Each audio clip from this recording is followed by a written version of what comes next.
So we begin.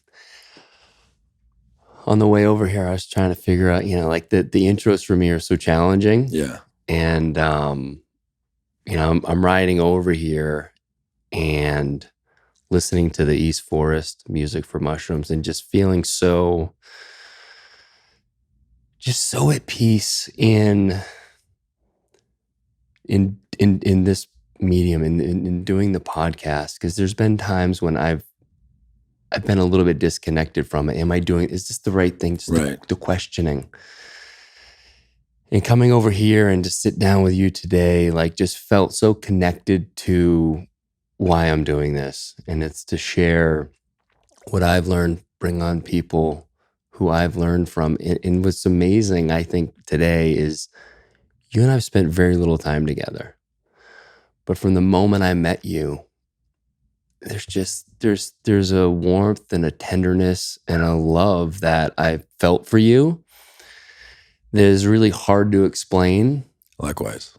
And I feel like brothers. Yeah, and it's this podcast is called The Great Unlearn, but embedded in that is like the relearning of the importance of tribe and brotherhood. Yeah. And sisterhood, if that's what it is for you. But I think my relationship with you, our relationship is really a perfect example of who can show up in your life. Yeah. When you're just open to, when you're receptive. We were talking about this off camera earlier, but very much a feminine quality is that receptivity, and it's something that is been new for me, but has been amazing to just sit back and allow. Yeah. Man, the moment I met you, I felt the same way. Yeah. And so just to start out, like I want people to recognize that when we open up our hearts and we just, and that means different things for everyone. And sometimes it sounds a little esoteric, and maybe we can try to unpack that for people. Sure.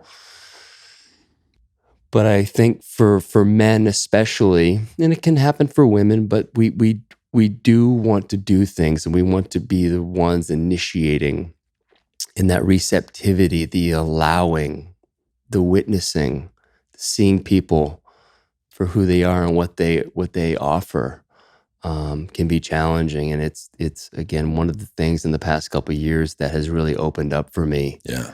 And allowed for this. And again, the one of the selfish reasons out of self-interest that I'm doing the podcast is so there's a scheduled time where I get to sit down with someone that I deeply care for, and we get to talk about things that we think are interesting or important. Yeah. And hopefully they shift the consciousness or the awareness, or they evoke something in the listeners today. So anyway, without further ado, my dear brother, Erick Godsey, welcome.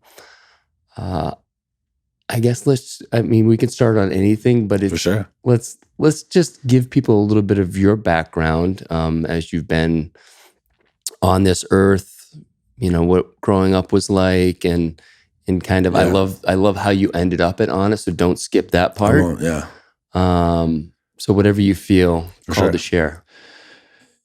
Yeah. So, I would say that where it started is as a child, my parents got divorced when I was 10, and I was very close to my mother.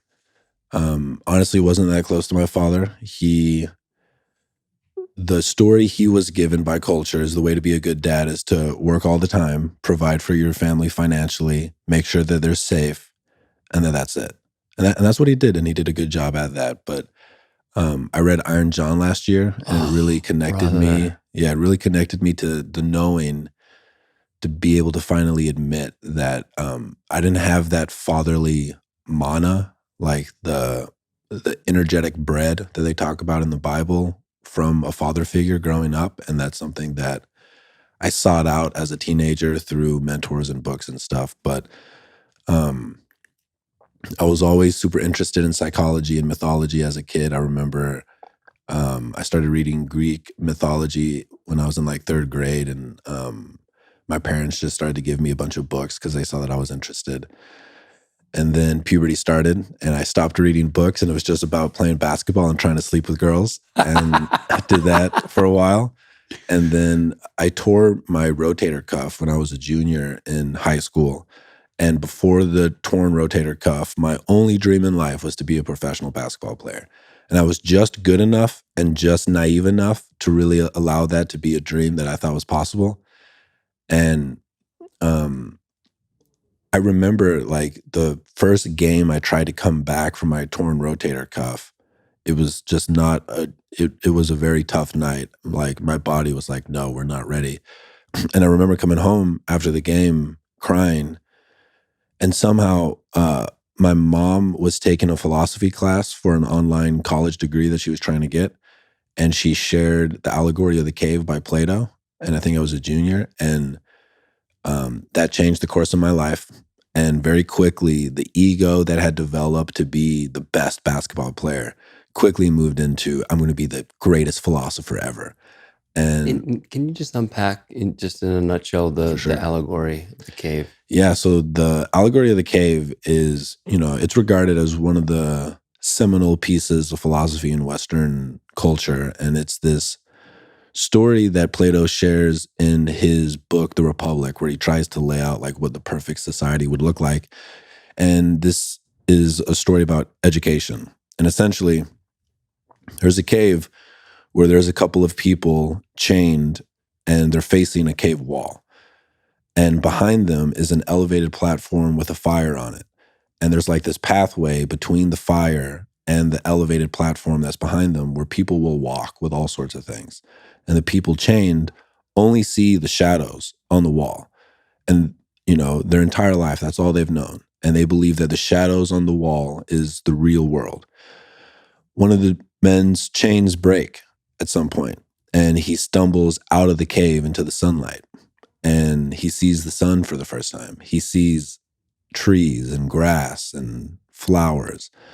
And as his eyes slowly adjust, because at first he can't even see it because his eyes have been in the darkness his whole life, he starts to see the truth of what the real world is, and that everything is an emanation of the sun, and like his whole world is blown. And then he eventually goes back into the cave to tell the chained people the truth. And the chained people get so upset with him that they want to kill him, but they're chained and they can. And so he eventually, leaves. And so that's kind of so that set the tone for me to start studying philosophy and psychology pretty deeply. I went to the University of Mary Hardin Baylor. I wanted to get a degree in philosophy, but they didn't have that. So I got a degree in psychology. I ended up getting a bachelor's of science in cognitive psychology, which is like how the brain processes information. And it was in college that I started doing psychedelics, and that changed my whole worldview. And then after college, after I got my fancy degree, I started rolling burritos at Chipotle. That was the awesome job I got.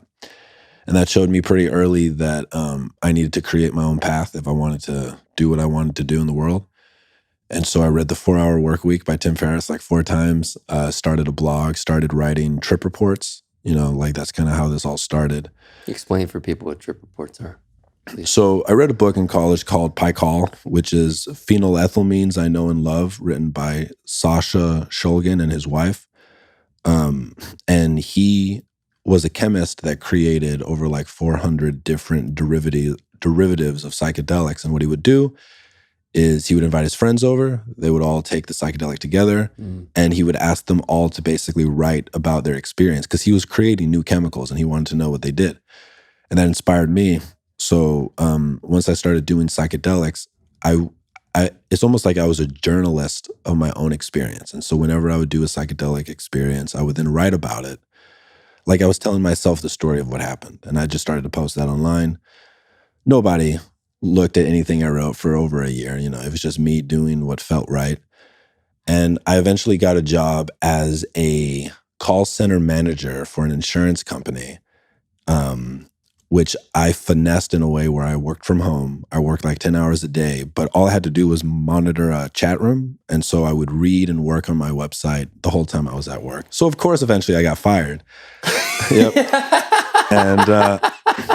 And what's beautiful is the day I got fired, I log on to Facebook and the first thing I see is an ad for Aubrey Marcus's Go For Your Win course. I had not ever bought an online course. I was the type of intellectual that was like, I don't need anyone to help me. I'm going to do it on my own. And I just felt called to fucking try it. And so I spent a couple $100, bought this course. And then over the next year, because I was unemployed, I was able to be super active in this community. There was a Facebook group and I was just constantly like answering people's questions, sharing cool shit that I was learning. And Aubrey took notice. And we had a graduation for that online course where we all met up in Austin. And Aubrey came up to me and like shook my hand and said, thank you for your contribution to the group. And instantly I was like, I'm going to get hired on it. And so I applied like that day. And I applied to be a copywriter. And it took like 2 months. It came down to me and one other person. I had all these synchronicities and dreams that was like, I'm working it on it. It's going to happen. And I even moved to Austin before I got the job because Where were you? I was about an hour and a half north of here, a place called Harker Heights. I did not have the money to move. And I moved, got a place. And finally, after about 2 months, woke up, got an email, didn't get it. And I was crushed. Like my intuition had been so fucking clear that this is what was going to happen. And so I got really drunk for like 2 or 3 days. And then after I got out of that and I was like, I have to take responsibility for my life. That's actually the day I started the podcast. Cause like I knew that I had to create my own way. And so I started my podcast. And I started trying to be a habit change coach. Like I started to try to like help people change their habits. Try to do that for about a year. Was good at actually helping people, was not good at asking for the right amount of money. Burnt through all my savings. I was too prideful to tell my mom that I was broke, but because moms know. So she invited me to just come back and stay for Thanksgiving and Christmas. And so I basically moved back in with my parents. I have almost no money. And what's crazy, man, is while I was visiting my family, this is 2 years ago now, I ate an edible cookie and I thought I was eating like 10 milligrams and it ended up being about 110. And yeah. Yeah, so explain. Right. I mean, I know what a 5 milligram can do for someone. It makes you feel pretty good. 10 is like, you're ready to pack it in for the night and experience it. Right. So when so 10. I used to smoke weed every day when I was a freshman in college. And then once I started doing psychedelics, it unlocked parts of my psyche that then made smoking weed basically like doing a psychedelic. And so after I started doing psychedelics, I would just need to take one hit of normal weed and I'm in a really good state for 4 hours. So that's equivalent to maybe like 3 milligrams. 10 milligrams, as I understand it, is about equivalent to smoking an entire blunt to yourself. And I did about 110. And long story short, man, the hardest experience I've ever had up to that point in my life, I truly believed that I was in a coma in a hospital and that my entire life was a hallucination that I had made up because I couldn't cope with the fact that I'd been in a car accident and I was paralyzed and I was in the hospital. And then once I sifted through that, I then had this experience where it felt like I had to process all of the worst traumas that I thought the people in my life had gone through as if I was that person. So I remember being in the bathroom being like, could you love yourself if you were raped? Could you love yourself if you were the rapist? Could you love yourself if you were beaten? Could you love yourself if you were the one who did the beating? Could you love yourself if you were in a coma? Could you love yourself if you were too weak to wake up out of a coma? Could you love yourself if you were gay? Could you love yourself if you were the person that hated the person who was gay? And I just went through, like, there are people in my circle that I know have each of these traumas. And anyways, once I went through all that and I realized I wasn't dead and I realized that I was still me and I came back to my body, what I found is I started saying yes to things that I was afraid to do. And so I started going on dates with this woman in the place that my parents lived, where I was avoiding going on dates for a while because I was afraid of being rejected. And then I just had the whim to apply to On It. Like, I could feel it was a catalyst of having faced these deep fears where I was more likely to do things that I was afraid to do in my waking life. Applied to On It on a whim. And what was beautiful is that the day that I applied, the woman who was the hiring manager for that position posted in that Go For Your Win community that she had put this job up. I was the first person to comment on it. I said, I applied. Good luck to everybody else. And like 15 people from the community commented on my comment saying, Erick should get the job. Erick should get the job. Erick should get the job. Erick should get the job. And when I saw that, I just had this knowing of like, this is what my intuition a year ago knew. But like, I thought it had to happen then. It's the dispenses, surrender the how and when. Right. Just Amen. know. And then got a phone call from people that worked here, came, did an interview, got the job immediately. And then my path at On It has been pretty interesting. I got hired basically to answer customer service emails. And so I did that for a couple of months. And then Aubrey walked up to my desk one day and we hadn't really I could feel that he hadn't really seen me yet just because he's a CEO and he's busy. But he walked up to my desk one day and he just said, you're smart. And I looked at him confused and he said, I've been reading what you've been saying to people. And then from that point on, he started giving me more responsibilities. And then last year, he started his Fit for Service mastermind. And he didn't ask me. He told me, you're going to be one of the coaches. And what a jump. Dude. So like, he's telling me that I'm going to be a coach for like CEOs, like world movers, you know? Yeah. And explain a little bit what Fit for Service is so people understand. Yeah. So Fit for Service is a mastermind of about 100 to 150 people who have been successful enough in the world to have made enough money to be able to afford it. It's not cheap.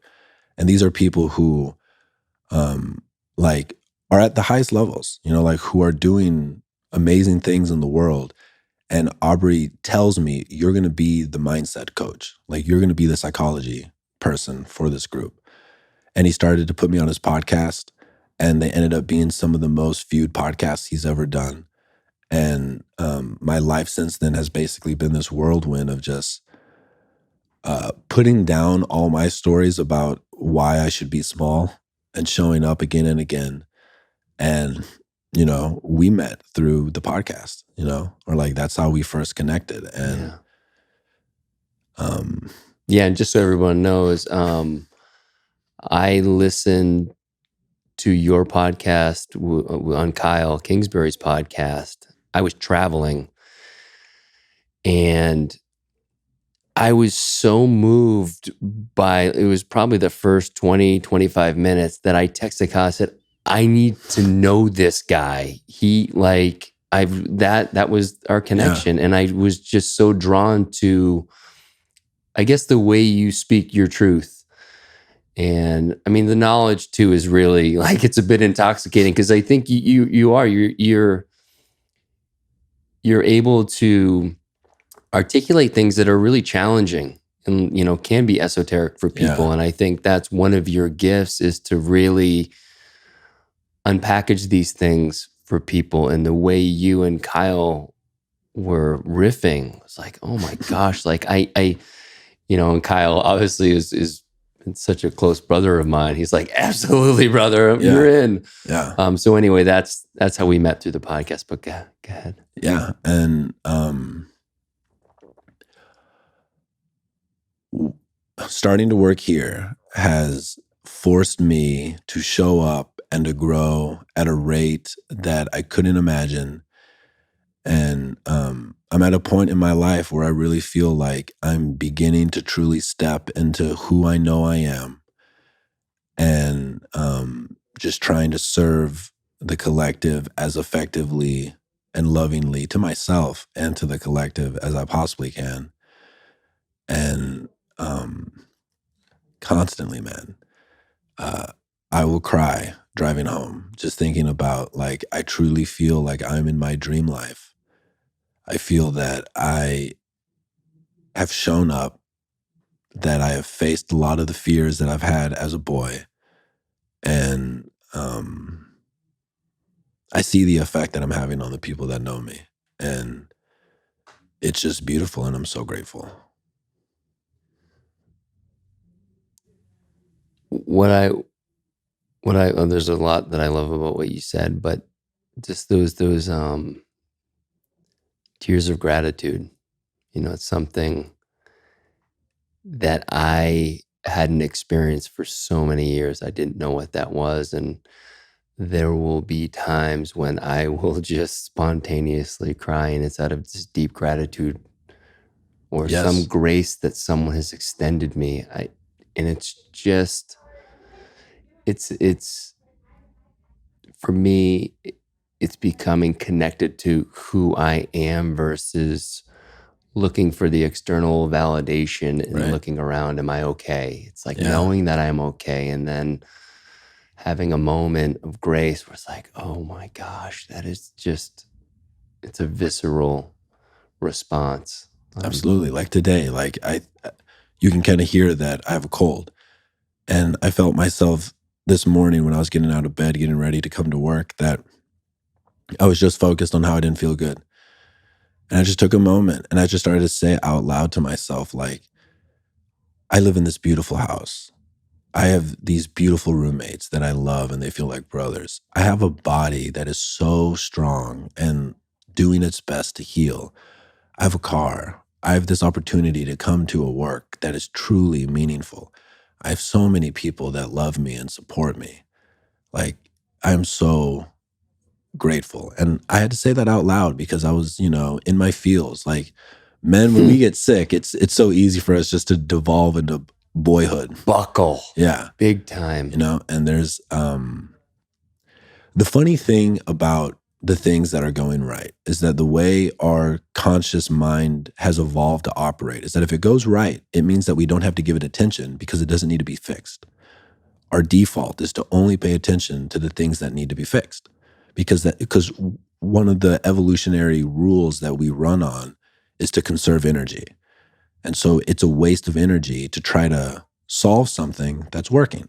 Okay, I this is the part of the podcast where I want people to really pay attention, because this is the stuff that I'm learning too. So this is why, one of the many reasons you're on, because you can, like I said, unpack these For things sure. that we know something, Right.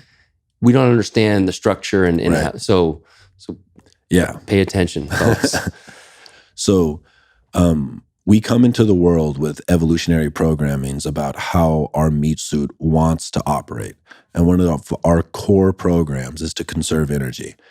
And to conserve energy, your default is not to notice anything that's going right and only to focus on what's not going right. It's called negativity bias. The thing about gratitude is that it cultivates you working against that evolutionary program. And like, literally, an infinite amount of things are having to go perfectly right now for you to even experience consciousness.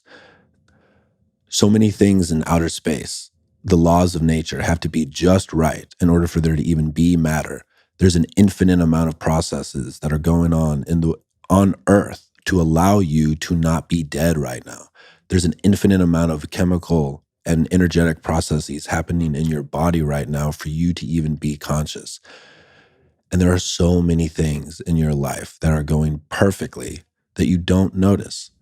And not perfectly. I had this conversation last night with Gunter. It's not perfectly in the sense that we look at perfect as in, that's a perfect whatever. It's the like without any like like it is perfect.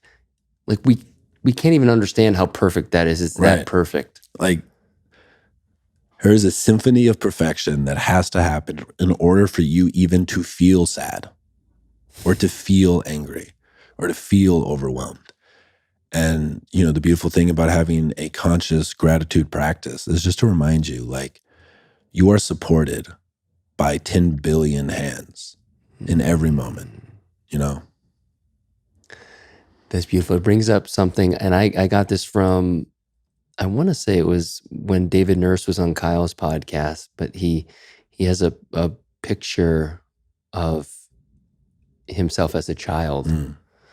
And he has it in a place where it's a reminder to him that child's dreams and hopes were. And so I had this picture of mine that my mom had sent me. It was me in a little tuxedo. I was probably 5 or 6. Yeah. It's adorable.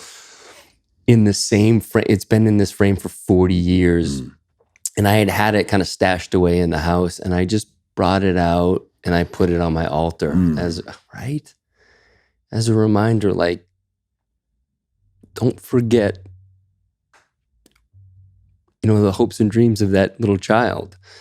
And it was a way for me to get in touch with my inner child and to just to love him and to honor him. So anyway, I'm grateful for David for bringing that up on the podcast, because it's something that I've just recently done, and it is, as you can tell, it's really had an impact on my life. It's a reset. It's a pattern interrupt where I'm not just going, like, I see that picture and now there's an intention behind that picture. It's not just a picture of me from 40 years ago. Yeah, I actually just shared a post on Instagram 2 days ago where it's a picture of me when I'm, I think, 4 or 5, maybe 6. And I'm in a oversized white t-shirt and I'm holding a bowl of blueberries, and my left hand is like folded behind my back like I'm an old man. And I've like this stillness and serenity and innocence on my face. And it's the image that my dreams use to represent my inner boy. Like I've seen him in my dreams over and over and over again. I see him in my psychedelic visions sometimes. And I know that that's how my psyche represents the little boy inside of me who is alive now. And all that boy wants is to be the type of love that, here's my truth, is that that boy wants to be the type of love that helps the archetypical feminine relax and heal. Because that was my role as a 5 or a 6-year-old. Is like, my mom had severe depression when I was a kid.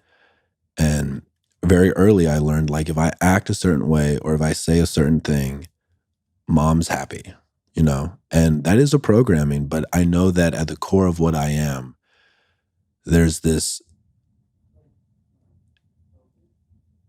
natural unfolding that just wants to be a healing force for the people that I love. You know, and I'm grateful that I get to be in a way every day where I get to honor that little boy, you know, and I've given him a name. His name is Soul, S-O-L, you know, and I even imagine in my mind when he gets upset, you know, like if he doesn't get to love someone the way he wants to love someone, or if we act in a way where I don't feel like I was loving to somebody, I'll imagine my inner king pick him up and hold him and just explain to him, you know, like what happened, why it happened that way, why it's okay. And we all have an inner boy or girl inside of us that a part of being an integrated adult is to see that part, honor that part, and reparent that part to the degree that it needs to be reparented. And I love the idea. And I'm going to do it. Is I'm going to print out that picture, I'm going to frame it, and I'm going to put it on my altar. And like a quick thing about altars that's really interesting is I stopped watching TV when I think I was in college, like when I started doing psychedelics.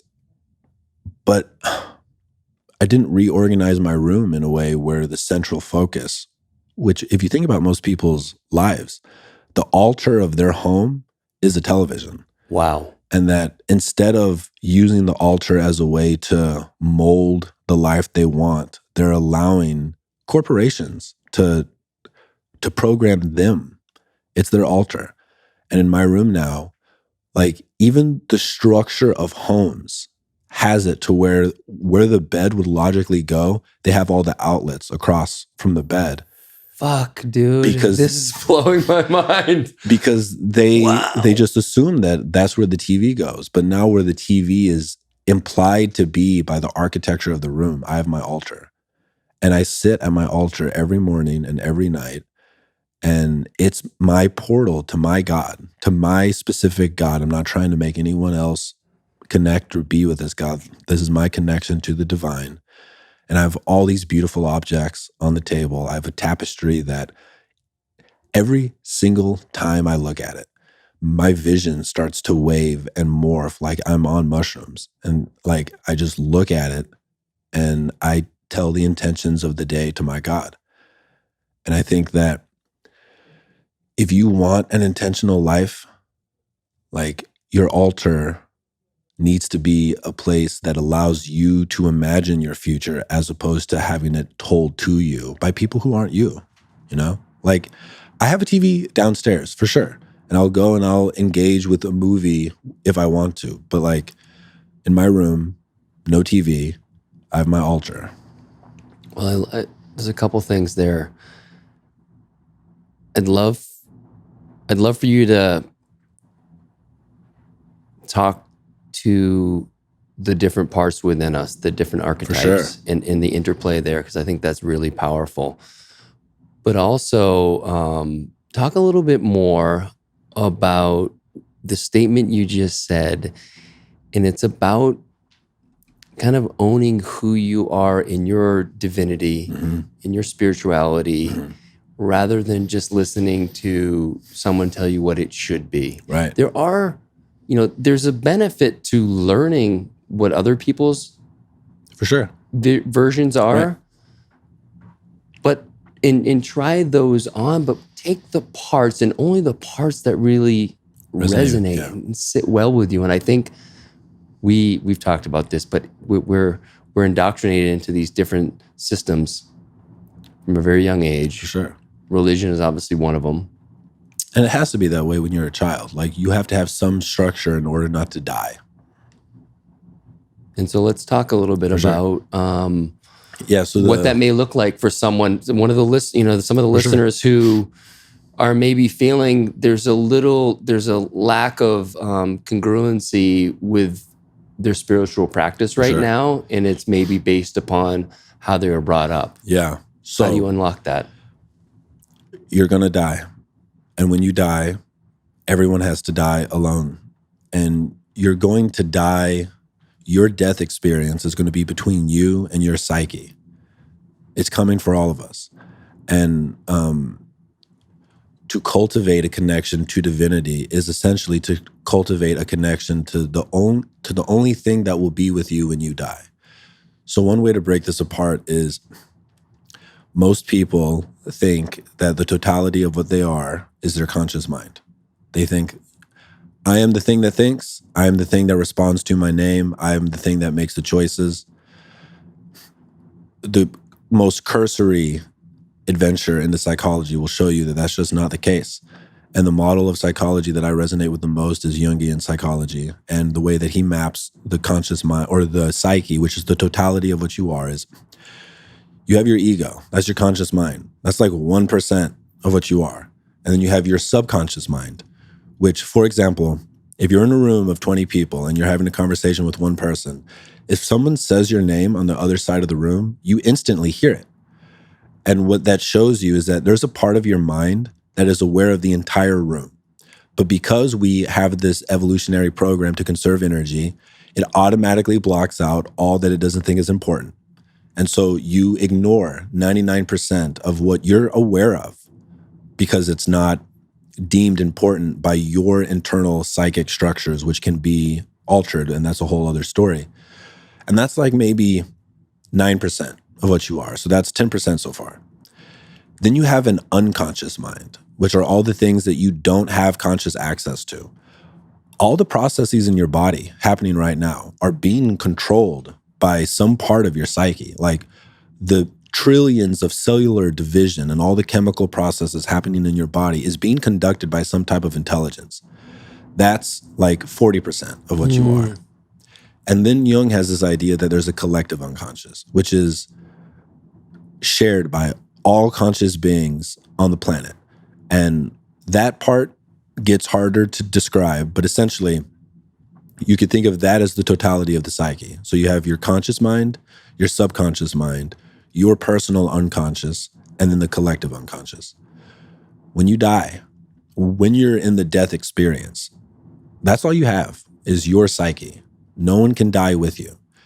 And my understanding is that as I cultivate a connection with what I believe of as God, that is the thing that I get to die with, you know? And so if you're using anyone else's model, it's not going to hold up in that moment of death. And my spiritual process has been to cultivate a connection to my inner God. And one of the ways to think about it, and this is a deeper idea that we probably shouldn't get into the weeds, but I'll just touch on it quickly, is that whatever you think God is, whatever words and images and metaphors and feelings you have for what you think God is, those are all placeholders. Those are the window pane on a church wall, and the true God is the light beyond it. Like, we will never be able to articulate what that thing is. And so, yeah, it's cool to see other people's window pane. And you can, and a really beautiful thing is we have this part in our psyche that manifests in our experience as interest, as the things that we are interested in. And it's this internal guiding thing that you can use to help find your true window pane. And so you can look at 10 window panes and you'll find the spots intuitively that you find beautiful. That's a hint. That's a part of your mosaic. That's a part of your window pane. And so the beautiful thing about studying religions is you will intuitively find the parts that you find beautiful. And that's a hint to you of what your true connection is. And you can slowly start to piece that together. And then when you're ready, a way to get a direct experience is psychedelics. It's not the only way. It's one of the ways, but it's a surefire fucking way to see what happens to your window pane when you blast it with the light of God, you know? And it's a constant process. And there's also this really interesting idea. So when you dream, if your alarm clock starts to go off when you're in a dream, your psyche will intuitively incorporate it, and it'll feel like that alarm clock stimulus was active in like 5 minutes of the dream. It feels like it's a long time, but in real time, in objective time, it was 1 second. That's an insight to how quickly your brain can process information if it's in that state. And there's this idea that when you die, your brain will run the program that you've told it to run, that it thinks will bring you the most peace in that moment of your death, because your psyche wants to help you, period.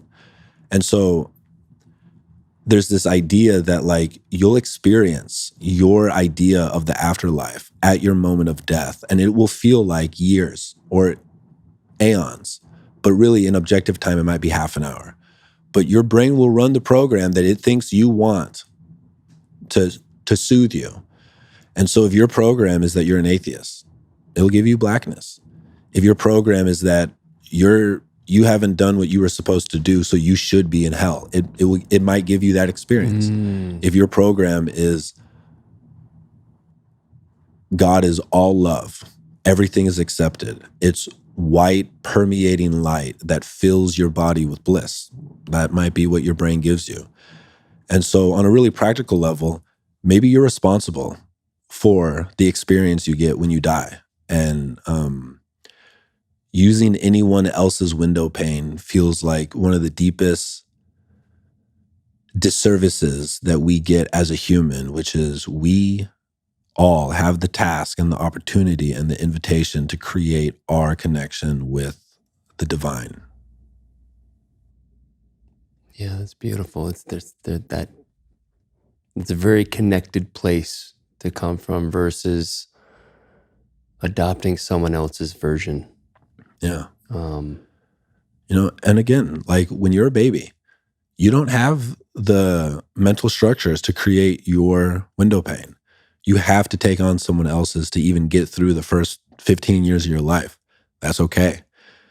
But as an adult, one of the most beautiful opportunities you have before you is to create your world, to create your worldview, to create your stories. And the beautiful thing about the allegory of the cave is that it's probably the most succinct invitation to that process. Like, I was just describing this to some friends yesterday, but the stories that we were given by our culture and our parents when we were kids, they will break eventually because they're incomplete and the world is infinite and you will encounter a problem that will break them. That's when the chains break. And most people, a lot of people, will run from that moment and just double down on the old stories and just will refuse the call to adventure. But when your story breaks, that's your first moment to really be like, maybe I can update this. And like my first real break was when I tore my rotator cuff. Like my story's broke, you know? And when I retell the story, it sounds like I just went right along and it was beautiful. But like for 5 years, I deeply resisted any other story. Like I kept trying to play basketball. I dislocated my shoulder probably fucking 20 times over the course of 3 or 4 years because I refused to put down that story. And I suffered and I suffered. And, pay attention to when your story breaks. And that's an invitation that you get to update it. Well, I love that you brought that up too, that the in telling the story, not on purpose, it just seemed like Just the way, yeah. Yeah, but there's 5 years is an eternity for a teenager. I mean, that's your teenage years, basically. And what I especially love about what you talked about is really, this is what I'm hoping to, the invitation for the listener on this podcast, The Great Unlearn, is to when that thing happens, when your story breaks, don't be afraid. Don't go back in the cave and look at the shadows. It's your opportunity to step into who you are. And as your eyes are opening and you're getting adjusted to the light, it can be terrifying. 100%. It can hurt the eyes. 100%. And there are things I know in my experience that I didn't want to face about who I was, how I had acted, all the things that I was doing. But in a lot of ways, what helped me get through those challenging times was to understand was this idea of self-forgiveness, and that so much of that behavior was unconscious. Mm-hmm. I did not know what I was doing. And I was doing the best I could. Yep. And looking back, it's tough sometimes. It's not great behavior, quote unquote, if we're going to judge it, but it's what I knew. And in my ability to look back on my experience as I've come into this call to adventure, it's allowed me to look at others who are maybe, quote unquote, struggling, and maybe showing behavior that is less than satisfactory, to have an empathy for them and an understanding that this is the best they have. Like, we all really, why wouldn't we be trying to show our best? Sometimes we're just in a really shitty place. 100%. And I think one of the most effective ways to help is to be the advice that you wish they would take, because again, if we go back to that idea of interest, we all have this intuitive part of our psyche that's constantly paying attention to what we're interested in and what we admire. So what we admire in other people is our higher self showing us the ways that we could be, that we know we are capable of, and that when you see someone like that in your life, we were talking about this before we went on air, speaking is not the way. Being it and allowing their intuitive admiration to guide them, and they'll show up eventually, because people are trying their best, and the way that we help them is to show them that there's something else possible. And the most effective way to do that is just to be it, you know? And so if for anyone who has someone in their life that they feel like they're a couple of steps beyond, just continue to be the advice that you wish they would take. And the ones who are ready will show up. Like, one of the ways I think about it is when you're in your own consciousness, you're an out of tuned instrument, but you're a part of a symphony. And all your relationships are tuned to your untunedness. And as you start to wake up, as you start to be more in your truth and do the things you know that are right for you, you start to tune your instrument. But to the untuned instruments, you sound like the untuned instrument. But the beautiful thing, man, is a couple of the instruments will start to tune themselves too. And then you guys make a new symphony. And the more you do that, you're going to find other instruments like us. The moment we met, we could feel that the tunedness of the instruments were in harmony. And so, like, you will find your true tribe by simply being your truth. And the people in your old tribe, the ones who are ready and the ones who are meant to be with you, they'll self-tune. And the people who don't, have love, have compassion, but don't change your song. Keep playing it. And the right people who are meant to be will find their way to you. Such a beautiful metaphor. That is, I mean, for my brothers that are listening, they get that. You know, by and large, I've had a group of brothers from back in Chicago and a few others from other cities, but we've had this bit of a tribe. And I feel like as I've started to play my instrument, everyone is finding a way to connect to me in that way. Right. In whatever way makes the most sense for them. Right. They're not trying to play my song. Mm-hmm. They're playing their song mm-hmm. that worked. And it's so beautiful. And it's the old me would have been like, come on, let's go. You're doing this with me. But I've surrendered to allowing it to happen however it needs to. And it's been amazing when people are able to connect in a way that is, as you said, is their true tune, their whatever that is for them. And so as you're telling that, I just could picture my brothers and how we've all taken our relationship as a group, and we're just on such a different place right now. Yeah, man. We're just there's so much love and learning, where before we were buds, mm-hmm. which is great. Yeah, there's a difference between buds and brothers. There's a huge difference. Yeah. And like, buds are people that you enjoy being unconscious around in certain activities. And brothers are people that, like, you can be conscious with in any situation, And a thing that I see a lot, like with the Fit for Service mastermind with a lot of people, is there's a really uncomfortable period when you first start to tune your instrument where you will feel alone, because all you've known, all your connections are from that untuned place. But it's like, have faith, continue to be, and you will find your brothers and sisters. Like, they will find you. And maybe you have to play the instrument alone for a year. Like, I can think back to like my quote unquote first awakening, is where I really started to change my unconscious habits. I felt so alone, and I had my whole same friend group that I had when I was unconscious. And like, I got to the point where I could barely stand to be around them, and they didn't like being around me, And for like 2 or 3 years, I felt like I had maybe 1 or 2 people that were like on the same tune as me, and all my old friendships fell away. But like now, it's been 9 years of me playing that true song, and I am overwhelmed and flooded by the amount of genuine connections that I have. Like, it is a grand symphony of like 200 people, And there was a time where it was just my violin. No one else was around, I think that's beautiful medicine for people, because and again, I'll only speak to my direct experience with this, but that's what mine felt like.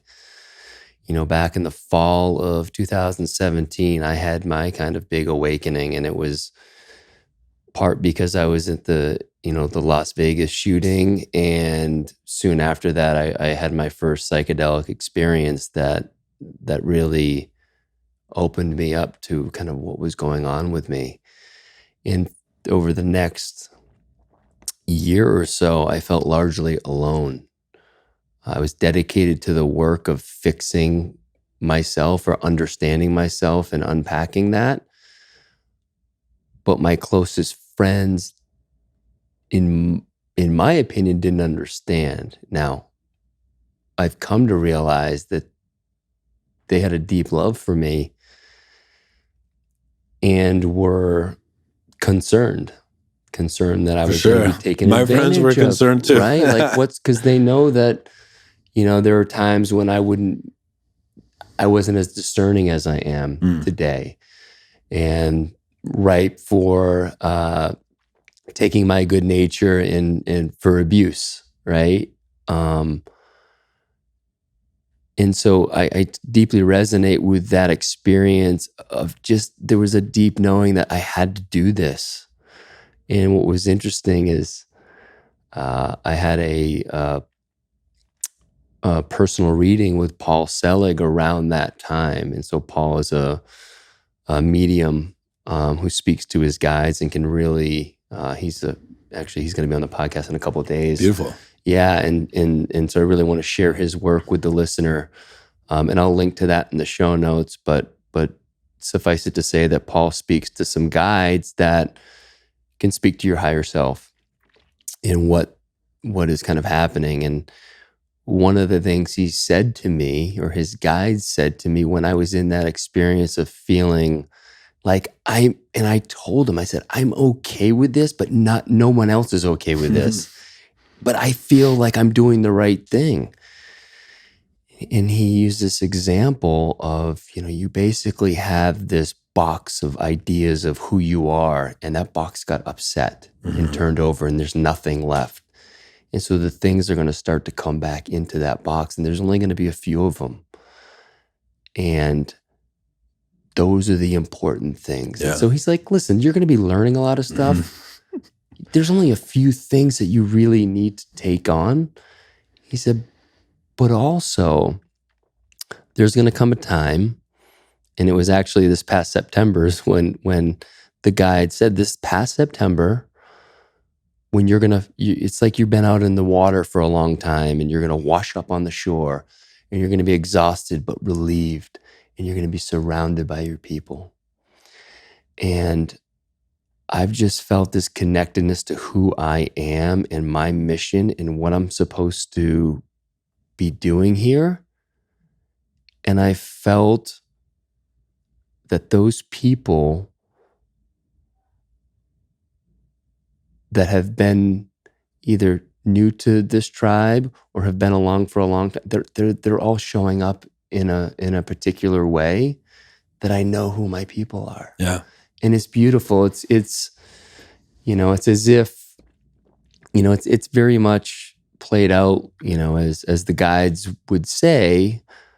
But yeah, it's just having, when we're alone, we have this programming that wants us to not listen to our intuition. And I'm sure you could speak to this, and we could probably have a whole podcast on that. But I've gone back to listening to that intuition, and like I was saying in the session with Paul, that I was okay with it, even though societally it would have been not okay because other people weren't okay with it. So I needed to change my behavior to make it okay with everybody else. Yeah. And that's the super fucked up stuff that we do to ourselves, right? Yeah. I didn't want to jeopardize my relationship with my wife, with my kids, with my friends, but I had to be in my truth of what was going on. And if some things were a result of that weren't, if these things didn't endure because of that, I had to be okay with it, because my truth, my personal truth, is just more important than trying to abide by the structures that are put in place that guys like us are trying to unpack and understand. And so I love that, that you shared what that experience was like for you, because it deeply resonates with me. And I hope for anyone who's listening that they can use that as a guide when they're feeling like what they're doing is not accepted, but there's a deep knowing that this is the work they have to do. Yeah. That's the good work. That's the work.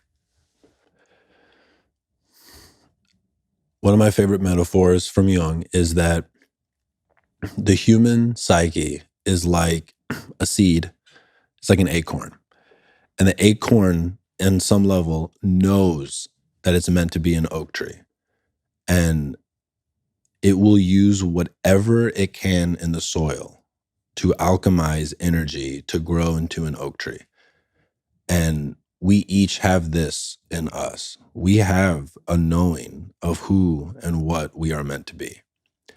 And just the same way an oak or an acorn will break through the cement of a sidewalk to find light, our psyche will fracture through the conditioning that has been layered over the soil of our soul. And our ego will look at it like bad luck, like our life is falling apart, all this stuff. But no, like we're rupturing through the cement.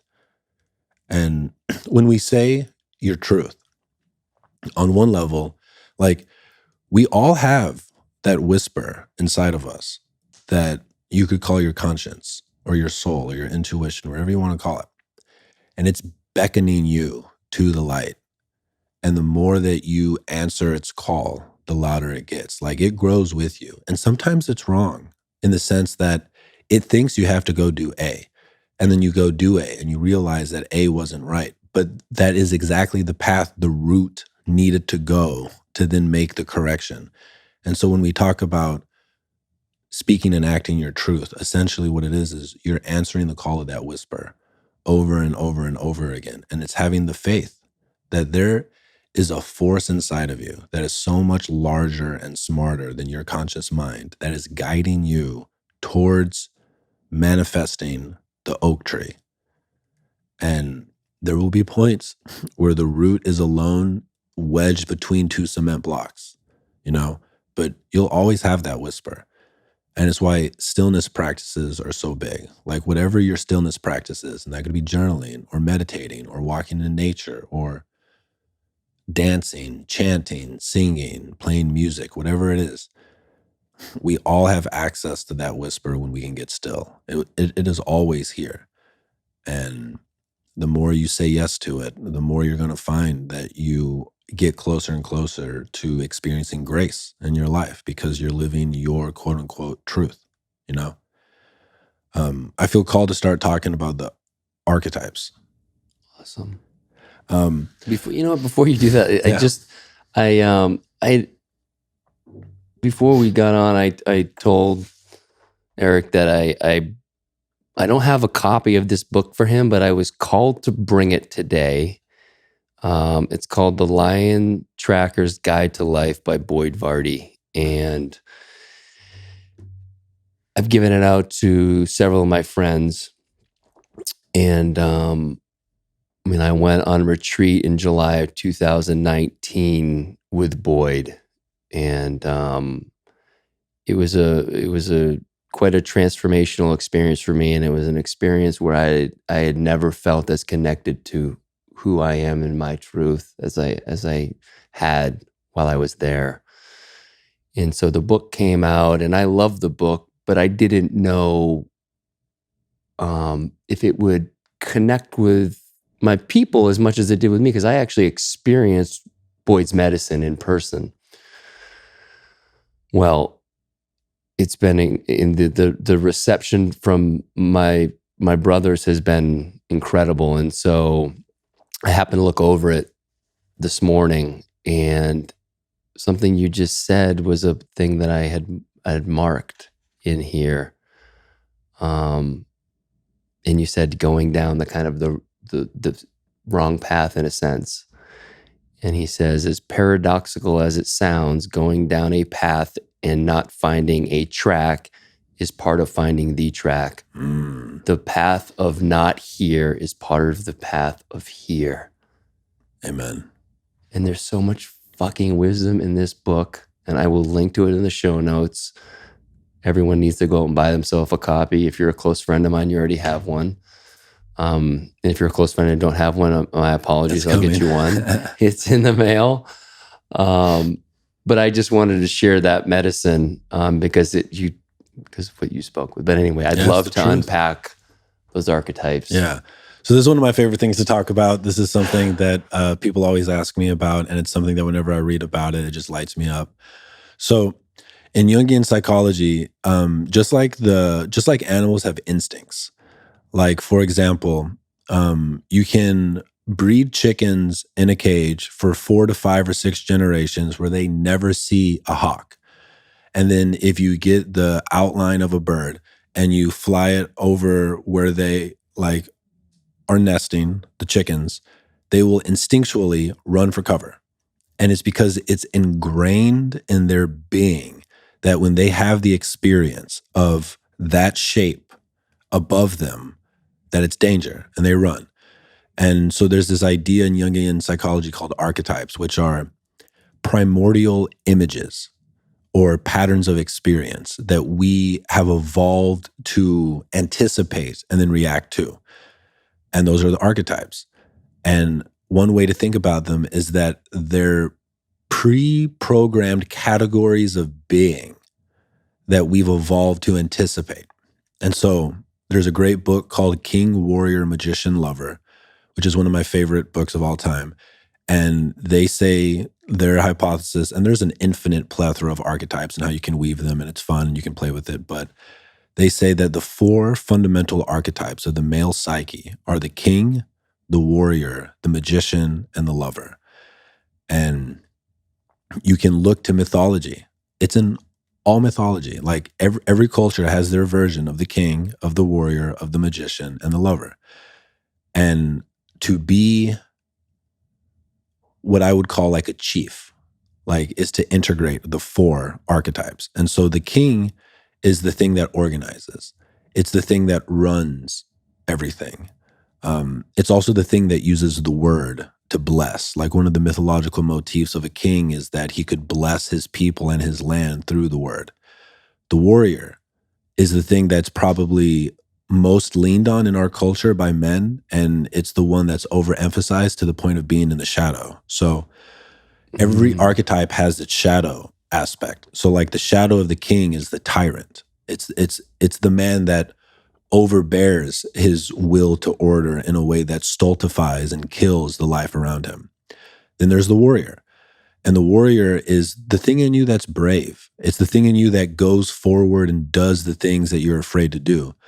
But the warrior in its shadow aspect is the destroyer. It's the rapist. It's the thing that overexerts its aggression on the world through war, through violence, and through pain.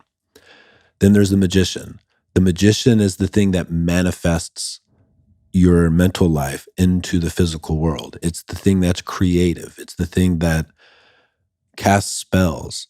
And that in its darkness is the sorcerer. It's the manipulator. We were just talking about this off air, but like a magician will manifest from the heart. A sorcerer will try to manipulate people to do what they want him to do, and it reduces the freedom of the people around him. And then the lover, that's the thing that wants to just merge with the world. It's the thing that sees the flower and wants to cry. It's probably the archetype that's the most repressed in men right now.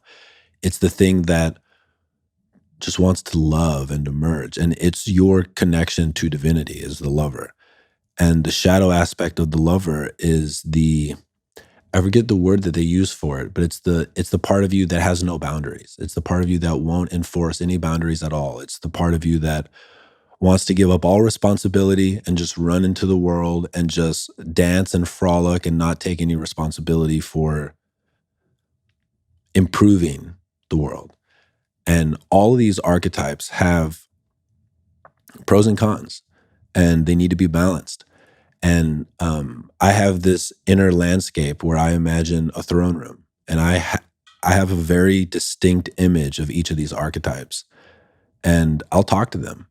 Like whenever I'm about to, so every day before work, I'll read and research for like 2 hours. I'll call forward my king. Like, we are here to order the kingdom. You know, like if I'm about to work out and it's particularly hard, I'll imagine my warrior stepping up and sitting on the throne room and he's just emanating blue light. If I'm with a partner and I want to be completely present, I'll call forward the lover.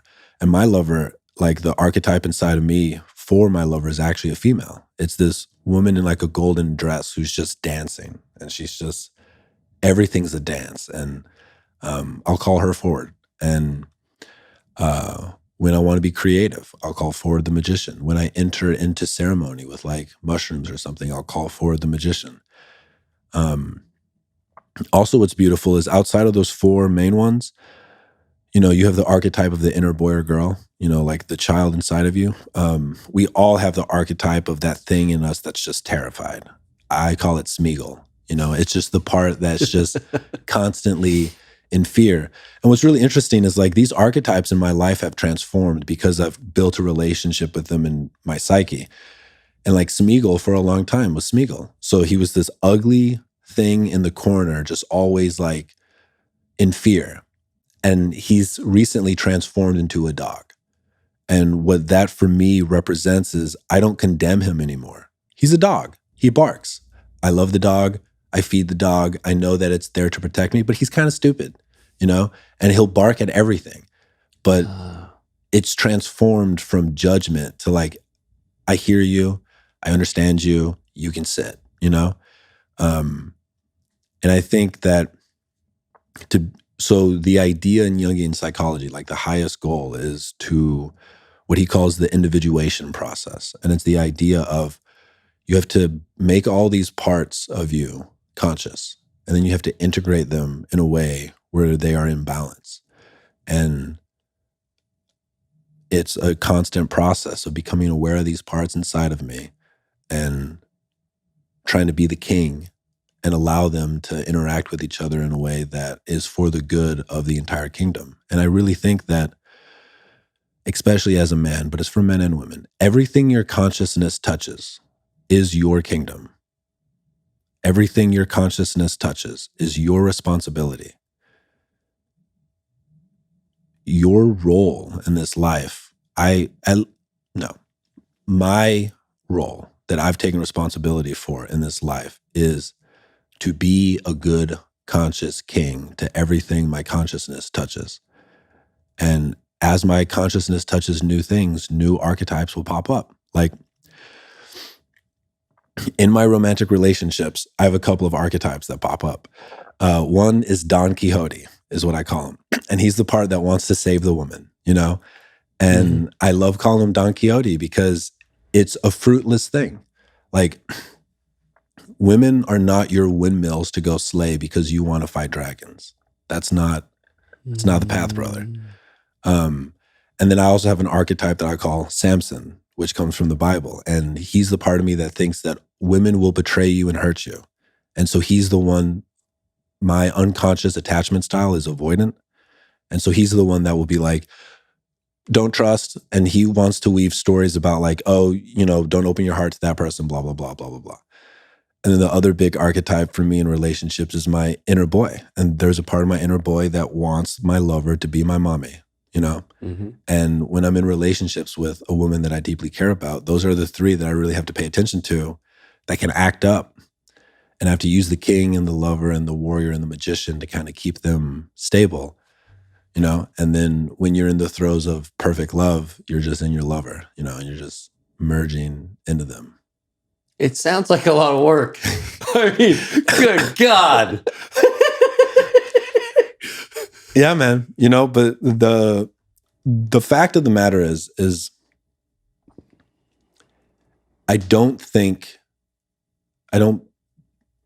it's not more complicated than what it is. Yeah. You know, and you have these archetypes inside of you, and you can.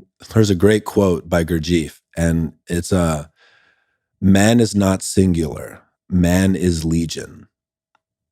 And this is a common thing from a lot of spiritual teachers. You are not a single thing. You are a plethora of characters inside of you, and they all have their own stories, and they're all bickering, and they're all trying to, get on the throne. And if you ignore them, they'll take over, So like if you've been going really hard at work and you haven't been listening, and then you go out and you get fucking smashed drunk and you go make some horrible choice that you then have to spend the next 4 weeks trying to repair, that's because you neglected your warrior or your lover, and then it had to seize you to let its energy out. And you see it in, like, if you're a therapist, you see this all the time, is people ignore their parts. And when the part's ignored long enough, it will possess you. There's one of the deep motifs in Greek mythology is that the gods would run the lives of humans. There's a quote by Jung, and it's, until the unconscious is made conscious, it will direct your life and you will call it fate. Ooh. Yeah. Okay, yeah. Unpack that, because that it hit me. Until the unconscious is made conscious, it will direct your life and you will call it fate. And what that means is that you have a bunch of stories inside of you that you're unconscious about that dictate the way that you live. Like maybe you have a story that you're not worthy of love. And so then when you start to have a relationship, you see over and over again that you sabotage it. That's one of the examples of, you think it's fate. It's not fate. It's a part of you that's unconscious that gets to lurk in the shadows because you haven't looked at it. And when you're sleeping, it seizes the throne. And the goal is to get to a point where there's no shadows in the throne room. You see all the parts. Like a good king, you let them come forward and tell you their grievances, and then you find a compromise. But it might seem complicated, but it's what's going on. It's interesting what that brings up for me is really the accepting of the shadow side of us. Yeah. In all its manifestations. And you brought up Iron John. And I read that as well. And I don't know if you're familiar with the Mankind Project. I am. Yeah. And so I went, have you been? I haven't. And so I went through a new warrior training back in June. And, not to get into the details really, but it's one of the beauties of that work is to, instead of trying to outrun your shadow, which is, it's undefeated. Doesn't work. It will get you. Yeah. It's to face your shadow and embrace it and walk along with it. There's a great story in Women Who Run with Wolves, and if you want to understand women, and if you are a woman and you want to understand the archetypes inside of you, there's no book I have found that's more illuminating than the woman who runs with wolves. And it's from a woman who has a Jungian background who uses myths to illuminate like the major archetypes inside of a woman's psyche. And my favorite fucking story from that book is essentially, there's a king who has a daughter, and the daughter does something the king doesn't like, and so he throws her off of a cliff and she falls into a pond or like a lake and drowns and dies. And then, this is how myths are. They're pretty brutal. And then a couple of years later, a fisherman comes to the lake and he goes out and he starts fishing. He casts out his hook. He thinks he has a huge fish. It catches the rib cage of this skeleton, and he pulls it up, and the skeleton flops onto his boat, and he's terrified. So he starts to row back as fast as he can, but the skeleton is stuck in his net, and so it's always right behind him. The moment he gets to shore, he runs all the way home for miles and miles, and every time he turns around, the skeleton woman is right there because she's caught it in his net. He gets to his home, he runs into the furthest corner in the darkest part of the room, and he's breathing all heavy. And then he strikes a match and he sees that the skeleton woman is right there. But in the glow of the match, he can see the skeleton in a new way. And he's no longer afraid. He's kind of curious. And so he slowly starts to detangle the skeleton woman from his net, and he starts to whistle a song while he's doing it. And then after he's completely detangled it, he feels that he's tired and he goes to sleep. While he's sleeping, he dreams, and he has some profound dream where he starts crying. And once he's crying, the skeleton woman starts to shake and starts to like move up and drink his tears. And the tears become like a river, and her flesh starts to come back, and her arms start to come back. And then she reaches into his chest and grabs his heart and feels the heartbeat of his heart. And that's enough energy to transmute her back into human life. And she's this beautiful woman, and she gets into bed with him, and they end up getting married. Okay, that's the myth. That's your shadow. There's a part of you, the king, that has condemned a part of you and has casted it out into the lake. And you're going to do something in your life where you're going to accidentally stir it up. And it's going to be with you no matter how much you run. And there's something about that dark night of the soul that changes your perspective. And then you get to see it in a way where you're not afraid. And then you can slowly do the work of the king energy, which is to bring order, which is to slowly detangle what brought the shadow up from the shadow aspects. And then once you start to bring awareness to it, that starts to heal it. And then essentially when you give it love, it transforms it, and it becomes one of your allies. Every part of your shadow has something in it that if you were able to connect to it with true love, would make you a more capable human. Like for me specifically, a big part of my shadow is aggression. I grew up in a way where if I ever spoke my mind, I was afraid that it would like destabilize my mom in a way where like I would hurt her. So I didn't learn how to be aggressive for a long time. And then once I started to face that part of me, I now have an ability to speak my truth more effectively because I'm not as afraid of people's reactions. That's just a very specific example of where I used to be meek, and because I didn't want to be aggressive, I wouldn't speak my truth. Once I connected to that part of my shadow, it allowed me to be more powerful in speaking my mind, and that's only been good in my life. All right, I have a question for you. As I'm thinking about the different parts of my shadow, I had an experience recently, and it was with my dad. Without getting into the particulars of it, it illuminated to me the story that my dad lives in is you respect authority, whether it's a coach, a teacher, a boss. They know what's right, whether it's the president, as long as it's your political affiliation and all that. And so it really, there was an experience that we were having, a conversation, and I saw he got super uncomfortable with something that I was suggesting. And I don't mean to be vague on the details, but it's to protect some other parties involved. So just please, yeah. So I became aware of what was going on, what I perceived what was going on with my dad. And then I saw how that very notion of not questioning authority has how I've adopted that in a lot of ways. And where I will just give away my power, my curiosity, my questioning to some others who may be experts. Mm-hmm. Not in all cases, but there are definitely places where I subjugate myself to that. And so I'm wondering, like, so for me to have the awareness around it was massive. Mm-hmm.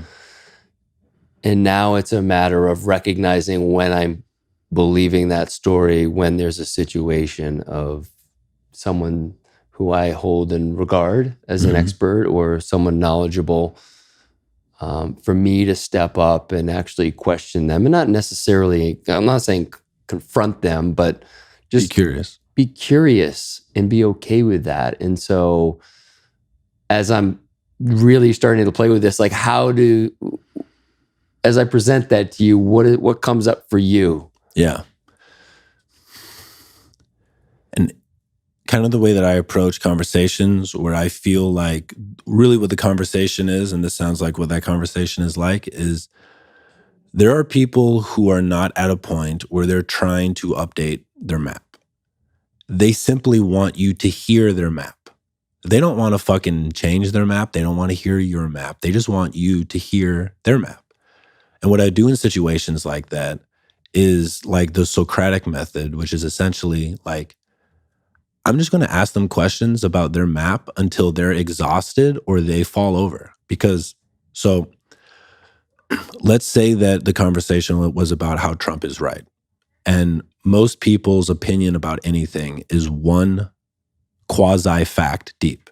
Because basically how our minds work on one level is we have how we feel, and we will go find a single piece of evidence that we feel like supports it, and then we've locked that down, and then it's done. And then we go on to the next thing and the next thing.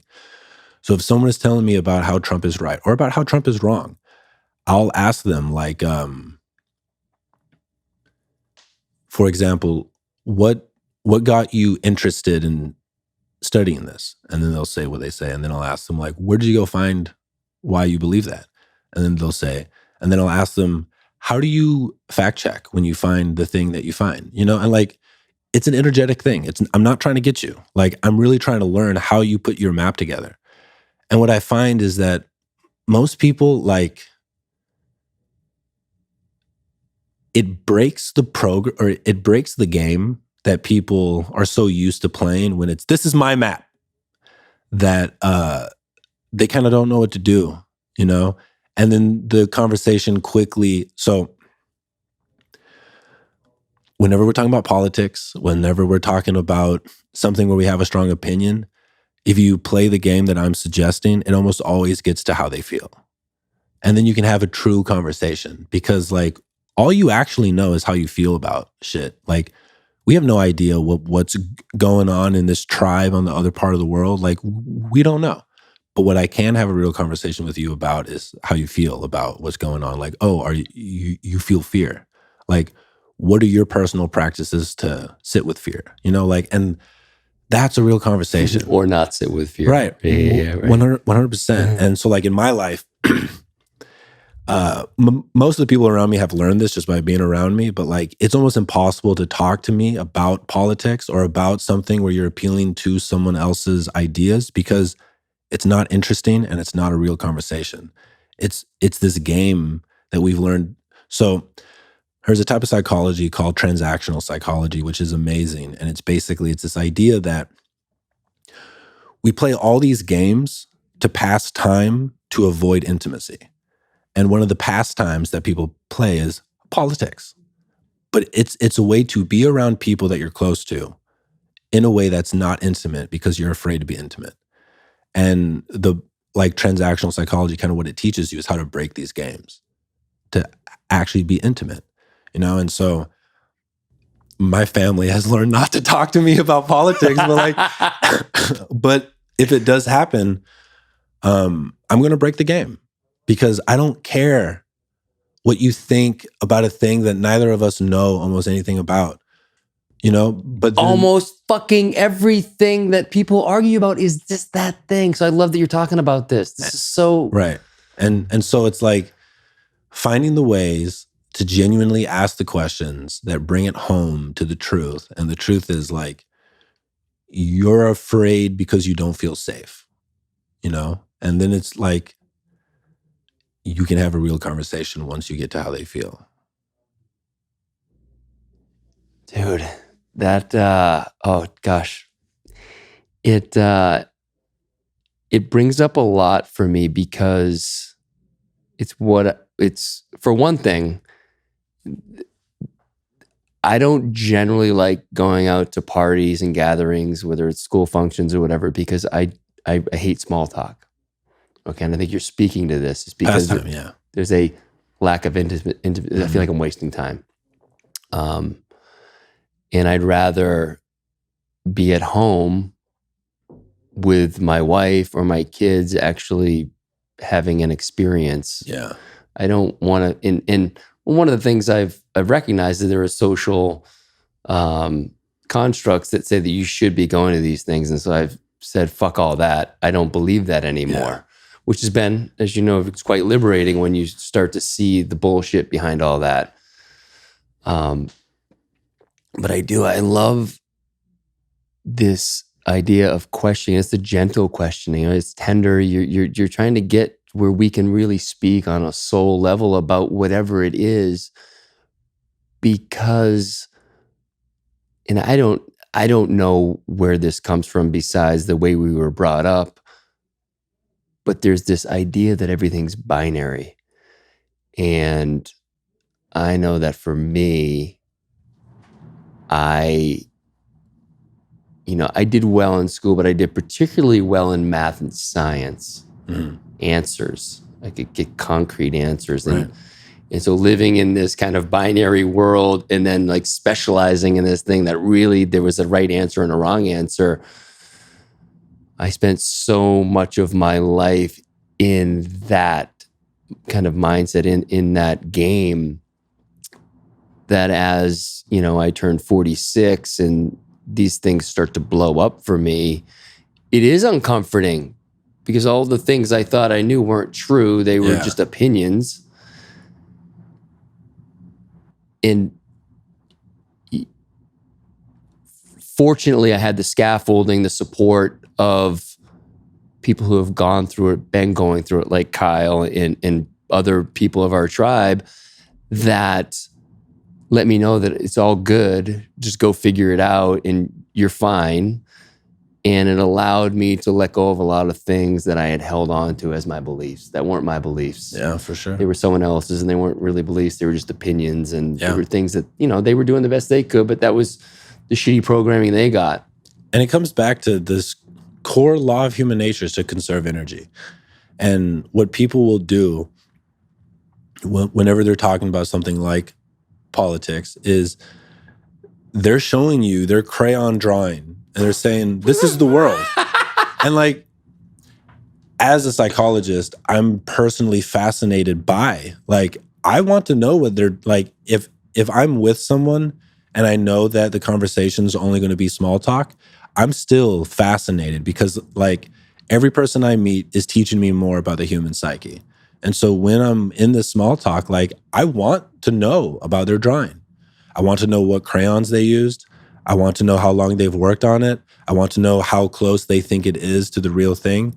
Like when people are telling you about something that they don't know, especially if it's politics or religion or whatever, it's like they're trying to describe to you how to fix a helicopter engine. And they literally have a drawing with crayons of what they think a helicopter is. It looks like a 6-year-old drew it. And they're like, you just have to do this with the crayon. And it's like, this is where they're at. I know that I have my crayons, but like, I know that I can admit to myself that it's a crayon. I want to know how they make their crayon because we all have our crayon drawings, And it's like, the people who think their crayon drawing is the helicopter engine, like, they're in for a hard game. And so it's just compassion. And like, I use those instances as I'm doing research, Like if I have to have a conversation with someone because of the way the situation unfolded, where they're adamant about telling me about the crayon, I'm fucking fascinated, for 20 minutes. Sure. But that's okay. So from a practical sense, for me, and I'm sure there's plenty of people out there listening who feel the same kind of pain, without your background, right there, every normal day cat having this conversation, like how do you hold the space to, for sure. Like, so I think you can literally imagine I'm in front of a 6-year-old and they're showing me their crayon drawing and they're telling me that they drew a crayon drawing of the outline of the skyline in Austin, or like, this is the city. And you can just be like, okay, I have to talk to a 5-year-old. I want, like, be a good dad. Like, how did you draw this? Like, what inspired you to draw this?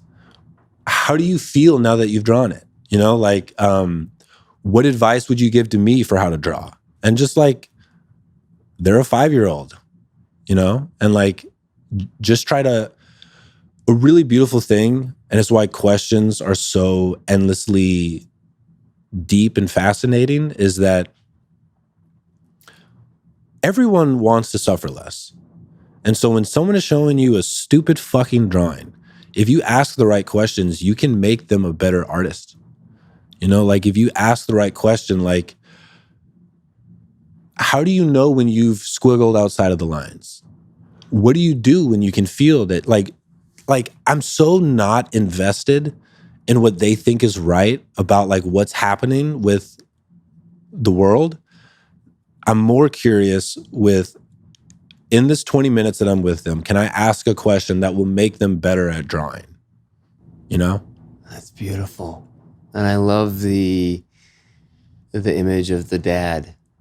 It's like having that tenderness with the child and being a good dad. I love that. You know, because it's when you get triggered, it's because some part of you feels like you have to defend against the drawing. But like if truly a 6-year-old boy came up to you and said, "You're a girl. Here's my drawing why you're a girl." It would trigger nothing. Nothing. It would trigger nothing. You would just be curious or laugh. You know, like, especially if it was a person that, if it was a child that you loved. Yeah. It would just be like, how did you get to that conclusion through drawing? Yeah. You know? And it's just like, curious. Like, I'm so not triggered by your drawing because I know it's not the truth. It's not even close. But I know that how you draw will affect how your life unfolds, and maybe I can help. Oh, dude, that's such good medicine. I love that. Thank you for sharing that. Yeah. How long we been on for? Almost 2 hours. No shit. Mm-hmm. Oh, I guess we'll wrap then, because it's so funny. I had these notes down and I got to brief account of history, and that was it. Which I knew was going to happen, but just in case, I had some other things.